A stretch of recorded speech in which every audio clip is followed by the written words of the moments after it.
नमस्कार दोस्तों, मैं हूं एडवोकेट विकास गुप्ता और आज हम बात करने वाले हैं एक ऐसे कानून की जो हर आम कंज्यूमर उपभोक्ता के हक की रक्षा करता है, यानी कंज्यूमर प्रोटेक्शन एक्ट 2019 के बारे में।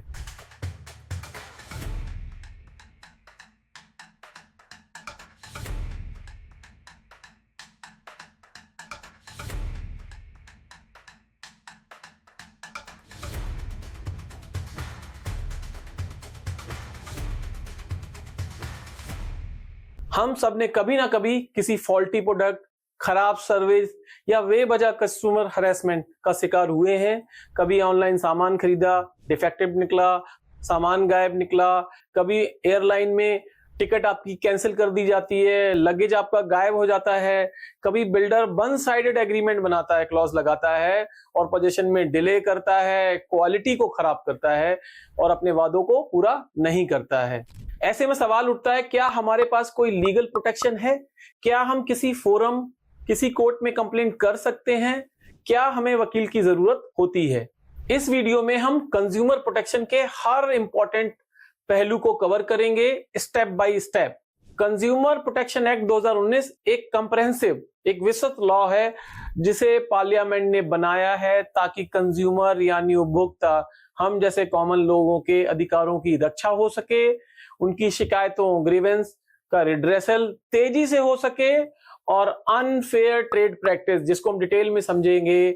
इस कानून में सिर्फ प्रोडक्ट या सर्विस से जुड़ी शिकायतें ही नहीं, बल्कि online transactions, e commerce platform, misleading विज्ञापन और डिफेक्टिव सर्विसेज, ये सभी चीजों पे कवर होता है। और सबसे अच्छी बात है, कंप्लेंट फाइल करने के लिए आपको ना ही वकील की जरूरत है और ना ही लंबे लीगल प्रोसेस से गुजरना पड़ेगा।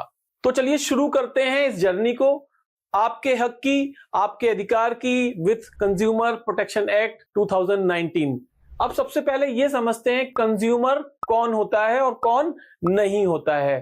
Section 2 subsection 7 of consumer protection act 2019 के अनुसार consumer means any person who buys any good और हायर और avail any service for a consideration, मतलब पैसे से, पेड, पार्शियली पेड और promise to paid, and such use is not for resale और commercial purpose. तो इसका क्या मतलब है? यानी अगर आपने किसी चीज का उपयोग अपनी पर्सनल जरूरत के लिए किया है, चाहे वो कोई सामान हो, कोई सर्विसेज हो, और वो आप रीसेल या प्रॉफिट पर्पस के लिए नहीं कर रहे हैं, तो आप कंज्यूमर यानी उपभोक्ता कहलाएंगे और कंज्यूमर प्रोटेक्शन एक्ट 2019 के दायरे में आएंगे। लेकिन एक खास बात है दोस्तों, अगर आपने कोई चीज सेल्फ एम्प्लॉयमेंट, लाइवलीहुड के लिए ली है, जैसे एक फोटोग्राफर ने पर्सनल स्टूडियो के लिए अपना कैमरा खरीदा है, तो वो भी कंज्यूमर माना जाएगा, क्योंकि उसका मकसद व्यापार करना नहीं है, रोजगार चलाना है, प्रॉफिट कमाना नहीं है, अपनी जीविका चलाना है।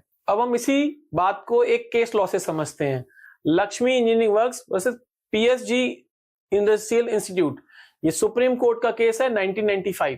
सुप्रीम कोर्ट ने कहा कॉमर्शियल पर्पस का मतलब हर केस में फैक्ट और उसके सर्कमस्टेंस पे डिपेंड करेगा। अगर कोई गुड बहुत लार्ज स्केल पर प्रॉफिट कमाने के लिए खरीदे गए हैं, तो वो लोग कंज्यूमर नहीं कहलाए जाएंगे। दोस्तों, हम इसको एक और केस लॉ से समझते हैं। लीलावती वर्सेस यूनिक शांति डेवलपर 2020 का केस है सुप्रीम कोर्ट का। इसमें सुप्रीम कोर्ट ने 2 टेस्ट तय किए कि कोई ट्रांजैक्शन कॉमर्शियल है या नहीं। तो पहली बात थी, क्या गुड्स या सर्विस का सीधा और करीबी रिश्ता प्रॉफिट कमाने से है? क्या खरीदार यानी जो कंज्यूमर, जो बायर है, उसकी इंटेंशन डोमिनेंट थी, प्रॉफिट और रेवेन्यू जनरेट करने की थी? अगर इन दोनों का जवाब हां है, तो वो कंज्यूमर नहीं कहलाएगा। तो याद रखिए, अगर आप कोई प्रोडक्ट कॉमर्शियल पर्पस के लिए लेते हैं, तो आप कंज्यूमर प्रोटेक्शन एक्ट के दायरे में नहीं आएंगे। हाँ, आप कोई प्रोडक्ट खरीदते हैं तो एक तरीके का कॉन्ट्रैक्ट होता है, तो आप ब्रीच ऑफ कॉन्ट्रैक्ट का केस सिविल कोर्ट में जरूर डाल सकते हैं। तो दोस्तों याद रखिए, अगर आपने कोई गुड्स या सर्विस अपने पर्सनल यूज या नॉन प्रॉफिट काम के लिए ली है, तो आप पूरी तरीके से इस एक्ट से प्रोटेक्टेड हैं, कवर हैं। अब हम बात करते हैं उस इशू की जो बहुत कॉमन है, सर्विस में कमी, जिसे कानूनी भाषा में कहते हैं डिफिशियंसी ऑफ सर्विस, यानी सर्विस की क्वालिटी में, सर्विस की देने के तरीके में कुछ कमी है। Section 2 subsection 11 of consumer protection act के अनुसार डेफिशिएंसी की क्या परमिशन है? तो deficiency means any fault, imperfection, shortcoming or inadequacy in the quality, nature and manner of performance which is required to be maintained by or under the law or has been undertaken by contract or otherwise in relation to any service। तो आप दोस्तों समझिए, इसको हम simple भाषा में कैसे समझेंगे? इसका मतलब साफ है, अगर कोई सर्विस प्रोवाइडर अपनी प्रॉमिस सर्विस को ठीक से परफॉर्म नहीं करता है, या उसमें कोई कमी आती है, या वो नेग्लिजेंट होता है, या कोई जरूरी जानकारी छुपाता है, तो भी उसे डेफिशिएंसी ऑफ सर्विस माना जाएगा।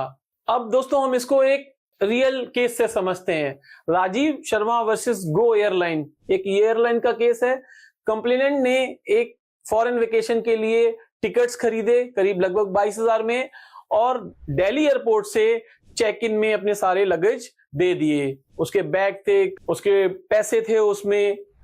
तो जब कंप्लेनेंट डेस्टिनेशन पे पहुंचता है तो उसका लगेज गायब होता है, और एयरलाइन ने वापसी का कोई भी सॉल्यूशन नहीं दिया। इस केस में Chandigarh district consumer dispute redressal commission DCDRC ने एयरलाइन को गिल्टी ठहराया और अनफेयर ट्रेड प्रैक्टिस और डिफिशियंसी इन सर्विसेज का दोषी पाया। गो एयरलाइन को 4,000 रुपए प्लस 9% इंटरेस्ट प्लस 10,000 रुपए मेंटल हरासमेंट और लिटिगेशन की भी कॉस्ट दी। तो दोस्तों यहाँ पे हम देख रहे हैं केस के द्वारा चंडीगढ़ डिस्ट्रिक्ट कोर्ट ने एयरलाइन के केस में एयरलाइन को दोषी करार दिया, और कंप्लेनेंट को मुआवजा भी मिला है, लिटिगेशन की कॉस्ट भी मिली है विथ इंटरेस्ट। दोस्तों अब हम समझते हैं अनफेयर ट्रेड प्रैक्टिस क्या होती है और उसका क्या मतलब है कंज्यूमर प्रोटेक्शन एक्ट में। तो इस एक्ट के अंतर्गत अगर कोई बिजनेस एक ऐसा व्यवहार करता है जिससे कंज्यूमर को मिसलीड किया जाए, उसे चीट किया जाए, या one sided unfair terms impose किए जाएं, तो इसे अनफेयर ट्रेड प्रैक्टिस कहते हैं। मैं आपको एक एग्जांपल बताना चाहूंगा। रियल एस्टेट के सेक्टर में जो आपका BBA एग्रीमेंट टू सेल होता है वो कई बार वन साइडेड होता है। यहीं पे मैं आपको एक केस जिक्र करना चाहूंगा दोस्तों। गोदरेज प्रॉपर्टी वर्सेस अनिल कारलेकर का केस है। सुप्रीम कोर्ट ने साफ किया, जो अर्नेस्ट मनी, कॉशन मनी जो आप जब्त कर लेते हैं फ्लैट के बुकिंग के टाइम, उसका एक परसेंटेज डिसाइड होना चाहिए, रीजनेबल आप फॉरफिट करेंगे। ऐसा नहीं है कि सारा मनी ही आप फॉरफिट कर देंगे किसी भी कैंसिलेशन के केस में। और सुप्रीम कोर्ट ने साफ कहा, real estate developer buyer agreement में जो वन साइडेड फोरफिटर क्लॉज लगाते हैं वो अनफेयर ट्रेड प्रैक्टिसेस हैं और कंज्यूमर प्रोटेक्शन एक्ट के अंतर्गत आते हैं। रियल एस्टेट डेवलपर आपका कुछ मनी रख सकता है, लेकिन वो बहुत ही मिनिमल होना चाहिए और रीजनेबल होना चाहिए। इस जजमेंट में कोर्ट ने pioneer urban land, wing commander Arifur Rahman, Ireo Grace जैसे काफी सारे केसेस को जिक्र किया है, का डिस्कस किया है, और सुप्रीम कोर्ट ने कहा है जब कोई बायर बिल्डर एग्रीमेंट में एक्सट्रीम फॉरफिटर, कैंसिलेशन ऑफ पेनल्टी या अनरीजनेबल क्लॉजेस लगाते हैं और बायर को कोई चॉइस भी नहीं देते हैं, तो ये अनफेयर ट्रेड प्रैक्टिस मानी जाएगी और वो क्लॉजेस बायर पे बाध्य नहीं होंगे। अब दोस्तों एक और हम प्रैक्टिकल और एक पावरफुल टूल की बात करते हैं, product liability. Consumer protection act के तहत अगर कोई डिफेक्टिव प्रोडक्ट या फॉल्टी सर्विस आपके नुकसान का कारण बनती है, तो आप मैन्युफैक्चरर, सर्विस प्रोवाइडर, यहां तक कि सेलर, तीनों में किसी के भी खिलाफ प्रोडक्ट लायबिलिटी एक्शन का केस कर सकते हैं। दोस्तों दो चीजें मैं आपको समझाना चाहूंगा। एक, प्रोडक्ट खराब निकला तो आपने जो प्रोडक्ट खरीदा, कॉस्ट दी, वो आपका एक नुकसान है, और उस फॉल्टी प्रोडक्ट के चक्कर में अगर आपको कोई नुकसान होता है तो वो प्रोडक्ट लायबिलिटी एक्शन के अंतर्गत आता है और आप कार्रवाई ले सकते हैं। जैसे आपने एक प्रेस ली, और आप कपड़े प्रेस कर रहे हैं, आयरन कर रहे हैं और वो प्रेस खराब निकली है, तो आप प्रेस के पैसे भी मांग सकते हैं और उसके वजह से आपके आयरन किए गए कपड़े में अगर कुछ फॉल्ट आ जाता है, कुछ जल जाते हैं, कुछ डिफेक्ट आ जाता है, तो आप वो भी लायबिलिटी क्लेम कर सकते हैं। तो ये दो चीजें हैं दोस्तों। तो याद रखिए, प्रोडक्ट मैन्युफैक्चर हो, सेलर हो, उसका वेंडर हो या सर्विस प्रोवाइडर, ये तीनों ही लायबल हो सकते हैं और कंज्यूमर प्रोटेक्शन एक्ट 2019 आपको तीनों के खिलाफ एक पावरफुल रेमेडी देता है। आइए अब हम समझते हैं कंज्यूमर कंप्लेंट को कैसे फाइल किया जाए। तो इसके लिए हमने स्टेप बाय स्टेप गाइड अपनी वेबसाइट www.legalcommentary.in पर डिटेल में दे रखी है और एक डिटेल रिसर्च रिपोर्ट के फॉर्म में दे रखी है, तो आप विजिट कर सकते हैं और फॉर्मेट्स को समझ सकते हैं। अब दोस्तों एक बहुत इंपॉर्टेंट बात आती है कि केस फाइल कहां किया जाए। तो केस फाइल करने के दो ग्राउंड्स होते हैं, एक होता है टेरिटोरियल ज्यूरिडिक्शन, यानी आप केस कहां फाइल कर सकते हैं। सेक्शन 34 में यह डिफाइन है कि कंप्लेंट कहां फाइल करी जा सकती है। तो जहां पे कंप्लेनेंट रहता है या काम करता है, जहां पे कॉज ऑफ एक्शन हुआ है, यानी कि प्रोडक्ट डिलीवरी हुई है या सर्विस हुई है, और तीसरा जहां पे अपोजिट पार्टी रहती है जिसने आपको प्रोडक्ट या सर्विस की डिलीवरी दी है। इसको एक एग्जांपल से समझते हैं। अगर आप गाजियाबाद में रहते हैं, आप काम दिल्ली में करते हैं, आपने गाजियाबाद में केसी खरीदा है और कंपनी बॉम्बे की है, तो आप दिल्ली में भी केस फाइल कर सकते हैं, आप गाजियाबाद में भी केस फाइल कर सकते हैं, और अपोजिट पार्टी जो कि बॉम्बे की है तो आप बॉम्बे में भी केस फाइल कर सकते हैं। तो दोस्तों ये फ्लेक्सिबिलिटी इसलिए दी गई है कि कंज्यूमर पे ज्यादा कोई दबाव ना पड़े, उसको जहां पे ठीक लगता है इन तीनों जगहों में वो वहां पे केस फाइल कर सकता है अपनी कंफर्ट के हिसाब से। अब दोस्तों हम दूसरा पॉइंट समझते हैं कि कंज्यूमर कंप्लेंट हम किस लेवल पे फाइल करना होगा और पेक्यूनियरी लिमिट को समझते हैं। अगर मैटर 50 लाख तक का है, जो प्रोडक्ट या सर्विसेज की वैल्यू है 50 लाख तक है, तो डिस्ट्रिक्ट कंज्यूमर कमीशन में जाएंगे। 50 लाख से लेकर 2 करोड़ तक है तो आप स्टेट कंज्यूमर कमीशन में जाएंगे, और 2 करोड़ से ज्यादा है तो नेशनल कंज्यूमर कमीशन में जाएंगे, एनसीडीआरसी में जाएंगे। दोस्तों मैं आपको यहां बहुत इंपॉर्टेंट बात बताना चाहूंगा। कंज्यूमर प्रोटेक्शन एक्ट 2019 से पहले कंज्यूमर प्रोटेक्शन एक्ट 1986 था, जो 2019 तक एक्टिव रहा था। उसके आधार पर केस की जो ज्यूरिडिक्शन डिसाइड होती है पेक्यूनियरली, वो आपके प्रोडक्ट के वैल्यू और कंपनसेशन के टर्म से होती है। यानी कि आपने 1 लाख का कोई प्रोडक्ट खरीदा है और आप 10 लाख का कंपनसेशन मांग रहे हैं, तो वैल्यू 11 लाख रुपए हो जाएगी डिसाइड करने के लिए कि ये किस कोर्ट में चलेगा। लेकिन 2019 के बाद से, नए एक्ट के बाद से, अब वैल्यू सिर्फ कंसिडरेशन कर दी गई है। यानी कि जितनी आपके प्रोडक्ट की वैल्यू है, जितने में आपने सर्विसेज खरीदी हैं, उसके हिसाब से वो कोर्ट में जाएगा। और ये एक अमेंडमेंट हुआ है। एक्ट में आप 1 करोड़ की लिमिट पाएंगे, लेकिन गवर्नमेंट ने नोटिफिकेशन करके इस लिमिट को डिस्ट्रिक्ट कमीशन के लिए 50 लाख कर दिया गया है। इसको दोस्तों हम एक केस से भी समझते हैं। Priya Devi versus national insurance corporation के केस में एनसीडीआरसी ने कहा, determining pecuniary jurisdiction only amount paid as consideration for goods और सर्विसेज टू बी कंसीडर्ड। यानी कि पेक्यूनियरी ज्यूरिडिक्शन के लिए हमें सिर्फ और सिर्फ प्रोडक्ट की कंसिडरेशन यानी वैल्यू जितने में हमने खरीदा है वही कंसीडर होगी, आपका कंपनसेशन का अमाउंट कंसीडर नहीं होगा। तो ये 2019 के एक्ट और 1986 के एक्ट में ये डिफरेंस है दोस्तों। अब दोस्तों अगला पॉइंट हम करते हैं, कंज्यूमर प्रोटेक्शन एक्ट में अगर हम कंप्लेंट फाइल करते हैं तो आपको क्या फाइलिंग फीस देनी होती है। ये बहुत ही नॉमिनल फाइलिंग फीस है। ये प्रोडक्ट या सर्विसेज का जो कंसिडरेशन है उसकी वैल्यू के हिसाब से डिसाइड होती है। आप स्क्रीन पर ये फीस देख सकते हैं और ये बहुत ही नॉर्मल फीस है दोस्तों। मैं आपको एक एग्जांपल से देना चाहूंगा। अगर आपका 5 लाख तक का क्लेम है तो सिर्फ आपको 200 रुपए की फाइलिंग फीस देनी होती है। 5 लाख से 10 लाख तक का आपका मैटर है या प्रोडक्ट है तो 400 रुपए, और 10 लाख से 20 लाख रुपए तक का अगर आपका कंसिडरेशन है तो 1,000 रुपए की फीस देनी होती है। तो यहाँ पे आप समझ सकते हैं फाइलिंग फीस बहुत ही कम है। दोस्तों, कंज्यूमर प्रोटेक्शन एक्ट के तहत कंप्लेंट फाइल करने का अल्टीमेट गोल यही होता है, कंज्यूमर को रिलीफ मिले, यानी उसका नुकसान कंपनसेट किया जाए और उसकी प्रॉब्लम का एक्चुअल में समाधान हो। तो जो एक्ट में रिलीफ के प्रोविजन दिए गए हैं वो काफी ब्रॉड, काफी विस्तृत हैं, ताकि अलग अलग तरीके के कंज्यूमर ग्रीवेंस को एड्रेस किया जा सके। अब दोस्तों, हम बात करते हैं किस किस टाइप्स की हम रिलीफ मांग सकते हैं। तो सबसे पहली रिलीफ होती है रिफंड, यानी डिफेक्टिव गुड है, इनएडिक्वेट सर्विसेज है के लिए हम पूरा पैसा मांग सकते हैं। दूसरा रिप्लेसमेंट, अगर प्रोडक्ट खराब है, सर्विस खराब हुई है तो हम रिप्लेसमेंट मांग सकते हैं। तीसरा इंपॉर्टेंट पॉइंट दोस्तों याद रखिए, अगर हमें कोई लॉस या इंजरी होती है, फाइनेंशियल या पर्सनल हार्म होता है हमें, तो उसके लिए हम कंपनसेशन मांग सकते हैं। चौथा, रिमूवल ऑफ डिफेक्टेड प्रोडक्ट, अगर कोई प्रोडक्ट लगा हुआ है तो हम उसको बोल सकते हैं आप यहां से हटाइए।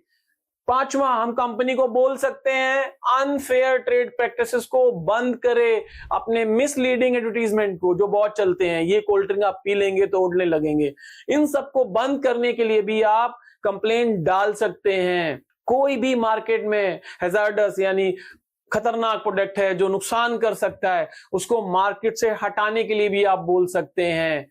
आपको अगर पेमेंट में डिले होता है तो आप उस पर इंटरेस्ट भी मांग सकते हैं। अगला पॉइंट, लिटिगेशन में आपका जो कॉस्टिंग होती है वो भी खर्चा मांग सकते हैं। अगर कोई विज्ञापन में कोई कुछ पार्ट गलत है तो उसको भी आप बोल सकते हैं कि उस पार्ट को हटाइए और पब्लिक में एक नोटिस इशू करिए।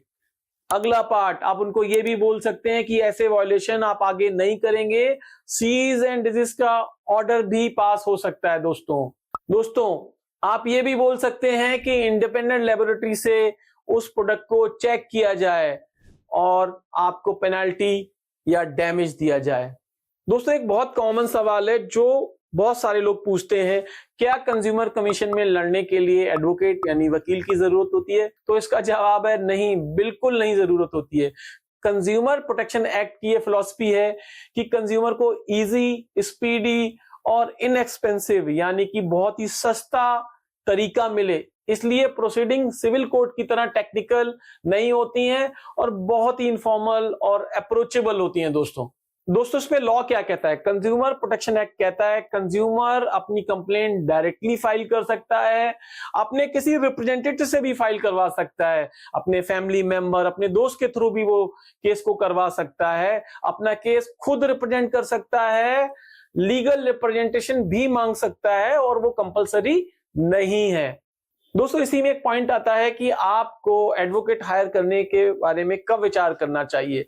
तो देखिए, ऑल्दो लीगल हेल्प जरूरी नहीं है, लेकिन अगर आपको लगता है आपका केस कॉम्प्लेक्स है, स्टेक्स हाई हैं, तो आप एक्सपर्ट ओपिनियन ले सकते हैं जब आपको लगता है कि एक्सपर्ट हेल्प लेने से आपका केस अच्छे से रिप्रेजेंट हो सकता है। जैसा कि मैंने बताया, आप अपनी बात खुद भी रख सकते हैं और बहुत सारे लोग अपनी बात अच्छे अच्छे वकीलों से भी बेहतर रखते हैं। दोस्तों एक अगला पॉइंट आता है, कंज्यूमर कमीशन ने आपकी कंप्लेंट पर आपके फेवर में डिसीजन दे दिया, फिर भी अपोजिट पार्टी आपको ना रिप्लेसमेंट कर रही है, ना रिफंड कर रही है, ना ही कंपनसेशन दे रही है, तो आपको क्या करना चाहिए? तो कंज्यूमर प्रोटेक्शन एक्ट के अंतर्गत आपको उसी कोर्ट में एक एग्जीक्यूशन पिटीशन डालनी होगी और उसके द्वारा आपको उस ऑर्डर का पालन होगा। दोस्तों, अब हमने जैसे कंज्यूमर प्रोटेक्शन एक्ट में कंप्लेंट फाइल करने की प्रक्रिया समझ ली है, अब हम इस कानून की जरा स्पिरिट को समझते हैं। और ये स्पिरिट 6 पार्ट्स में डिवाइड है। दोस्तों 6 पार्ट्स में स्पिरिट है कंज्यूमर प्रोटेक्शन एक्ट की, जो मिनिस्ट्री ऑफ कंज्यूमर अफेयर ने अपने एक नोटिफिकेशन से दी है। तो सबसे पहला पॉइंट है आपका राइट टू सेफ्टी। कोई भी प्रोडक्ट या सर्विस आपकी सेफ्टी को कॉम्प्रोमाइज नहीं कर सकते हैं। आपको ऐसे प्रोडक्ट और सर्विस मिलनी चाहिए जो सेफ हो और नुकसानदायक ना हो। दूसरा पॉइंट दोस्तों, right to be informed. Product और सर्विसेज के बारे में आपको कंप्लीट जानकारी देनी होगी, यानी प्राइस, एक्सपायरी, इंग्रेडिएंट्स क्या हैं, क्या क्या सर्विस की कंडीशन है, उसके बारे में प्रोडक्ट या सर्विसेज लेने से पहले बताना होगा। तीसरा पॉइंट दोस्तों, राइट टू चूज। कंज्यूमर के पास चॉइस है, ये अधिकार है कि वो बिना किसी प्रेशर या अनफेयर टैक्टिस के तहत फ्रीली सिलेक्शन कोई भी प्रोडक्ट कर सकता है। चौथा point, right to be heard. आपकी ग्रेवेंस, आपकी कंप्लेंट को फोरम में प्रॉपर तरीके से सुना जाएगा और ये आपका एश्योर्ड राइट है दोस्तों। पांचवा, राइट टू सीक रिड्रेसल। अगर कोई सेलर या सर्विस प्रोवाइडर गलत करता है तो आप उसके खिलाफ लीगल रेमेडी मांग सकते हैं, रिफंड, कंपनसेशन, रिप्लेसमेंट के रूप में। और छठा और सबसे important, right to consumer awareness. Consumer को अपने अधिकारों और कानूनी प्रोसेस की जानकारी होनी चाहिए ताकि वो अपने शोषण से बच सकें। तो दोस्तों, time to time ministry of consumer affair बहुत सारे इनिशिएटिव चलाती है in the interest of consumer awareness. आपने काफी सारे टीवी पे ऐड भी देखे होंगे। अब दोस्तों, मैं यहाँ पे आपको कुछ प्रैक्टिकल टिप्स बताना चाहूंगा। आप हमेशा अपनी परचेस के इनवॉइस, रिसीप्ट, किसी भी तरीके का कम्युनिकेशन होता है, चाहे वो चैट होता है, लीगल नोटिस होता है, मेल के थ्रू होता है, उन सबका रिकॉर्ड रखें।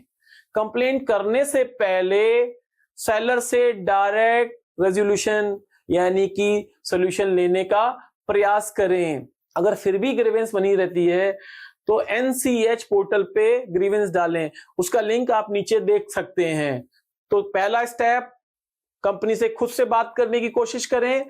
दूसरा, अगर नहीं होता है तो NCH पोर्टल पे अपनी ग्रीवेंस डालें। उसके बाद भी अगर वो जवाब नहीं देता है तो आप लीगल नोटिस भेज सकते हैं या ई जागृति पोर्टल पर अपनी फॉर्मल कंप्लेंट फाइल कर सकते हैं। दोस्तों, कुछ कंज्यूमर कमीशन फिजिकल कॉपी की भी रिक्वायरमेंट रखते हैं, तो आपको ऑनलाइन कंप्लेंट फाइल करने के बाद उन सब का प्रॉपर प्रिंट आउट लेकर कंज्यूमर कमीशन में फिजिकल कॉपी फाइल करना होगा।